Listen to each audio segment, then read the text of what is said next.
Hello बच्चों, कैसे हो आप सभी। आशा करता हूँ आप सभी अच्छे ही होंगे।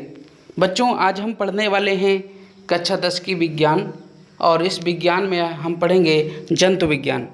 क्योंकि बच्चों, कक्षा 10 में विज्ञान ही लिखा होता है, विज्ञान ही चलती है और उसके 3 भाग एक ही में होते हैं, भौतिक विज्ञान, रसायन विज्ञान और जंतु विज्ञान।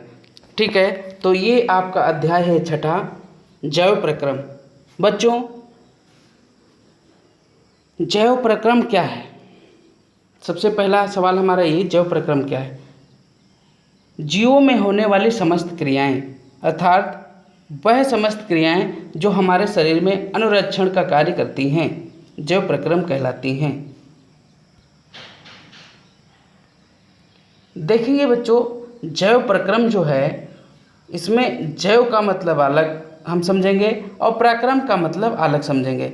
प्रक्रम का मतलब होता है क्रियाएं, जीवों में होने वाली प्रक्रिया।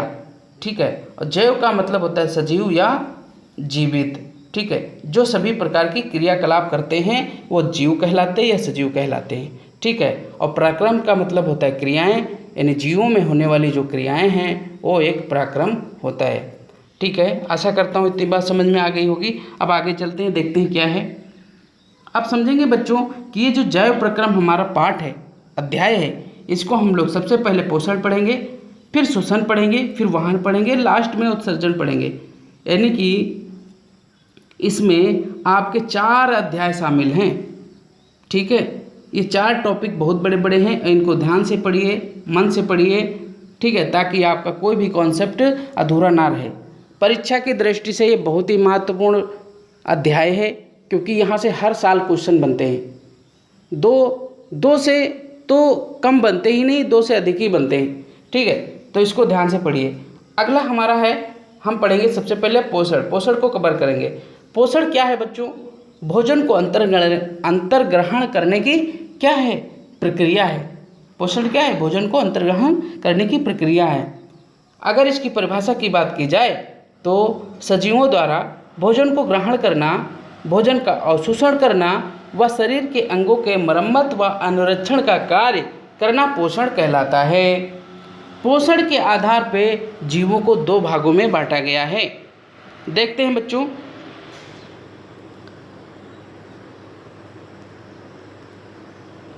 पोषण के आधार पर जीवों को 2 भागों में बांटा गया है। एक तो स्वपोषी, दूसरा परपोषी। परपोषी जीव वह जीव होते हैं जो अपने भोजन के लिए किसी अन्य जीवों पर आश्रित रहते हैं, जैसे जंतु, कवक तथा जीवाणु। ये परपोषी हैं, क्योंकि ये अपना भोजन स्वयं नहीं बना पाते और दूसरे जीवों पर निर्भर रहते हैं। ठीक है बच्चों, तो हमने ये देख लिया कि परपोषी क्या हैं। अब देखेंगे स्वपोषी। स्वपोषी का मतलब ये है बच्चों, जो अपना भोजन स्वयं बनाते हैं, जैसे वह जीव जो प्रकाश संश्लेषण की क्रिया द्वारा अपना भोजन स्वयं बनाते हैं, क्या कहलाते हैं? स्वपोषी। इसमें हरे पेड़ पौधे आते हैं। अब अगला हम देखेंगे प्रकाश संश्लेषण, यानी जो पौधे होते हैं ये अपना भोजन स्वयं बनाते हैं। इनमें एक रिएक्शन होता है, एक प्रक्रिया होती है, उस प्रक्रिया को हम लोग कहते हैं प्रकाश संश्लेषण।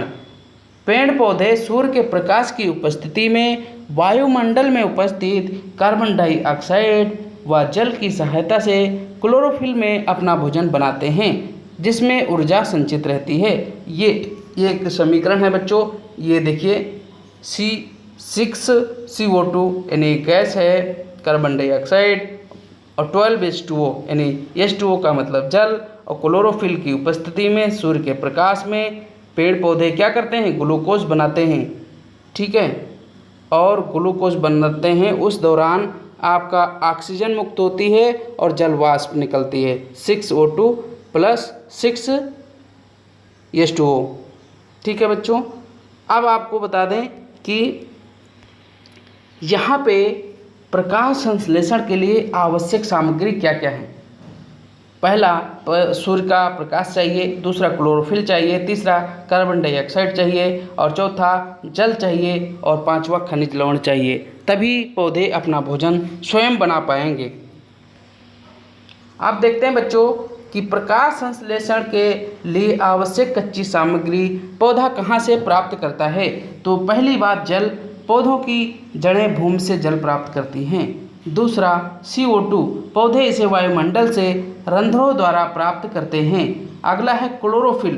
क्लोरोफिल हरे पत्तों में क्लोरोप्लास्ट होता है, यानी क्लोरोप्लास्ट होता है जिसमें क्लोरोफिल मौजूद होता है। बिल्कुल सही बच्चों, ठीक है। इसी के कारण पौधे अपना भोजन बना पाते हैं। और दूसरा, सनलाइट, सूर्य का प्रकाश, पौधे सूर्य से प्राप्त करते हैं। अब देखेंगे बच्चों, प्रकाश संश्लेषण की प्रक्रिया में होने वाली घटनाएं कौन कौन सी हैं। पहला है क्लोरोफिल द्वारा प्रकाश ऊर्जा को अवशोषित करना। ठीक है, क्लोरोफिल क्या करता है, प्रकाश ऊर्जा को क्या करता है, अवशोषित कर लेता है। प्रकाश ऊर्जा को रासायनिक ऊर्जा में रूपांतरित करना, ये भी एक कार्य है। जल के अणु का हाइड्रोजन तथा ऑक्सीजन में विघटित होना। और चौथा है आपका कार्बन डाइऑक्साइड यानी CO2 का अपचयन, CO2 का कार्बोहाइड्रेट में अपचयन। अब देखते हैं बच्चों, अगला हेडिंग देखेंगे, रंध्र। ठीक है, क्योंकि प्रकाश संश्लेषण के दौरान जो भोजन बनता है उस दौरान जो जल ज़्यादा हो जाता है, अधिक हो जाता है, उसको रंध्रों द्वारा उत्सर्जित किया जाता है। तो रंध्रों का भी पौधों की पत्तियों में बहुत बड़ा योगदान है, इसलिए हम यहाँ देखेंगे रंध्र। पेड़ पौधों में पत्तियों की सतह पर छोटे छोटे छिद्र पाए जाते हैं, जिन्हें क्या कहा जाता है, रंध्र कहा जाता है। रंध्र दो प्रकार के होते हैं, एक तो बंद और दूसरा खुला। ये देखिए बच्चों, चित्र है, ये देखिए, ये ठीक है। ये बच्चों खुला हुआ रंध्र है, ये आपका बंद रंध्र है। ये देखिए रंध्र छिद्र हैं, ये द्वार कोशिकाएं हैं, ये हरित लवक है। ये जो बिंदी दिख रही हैं आपको छोटी छोटी, ये हरित लवक है।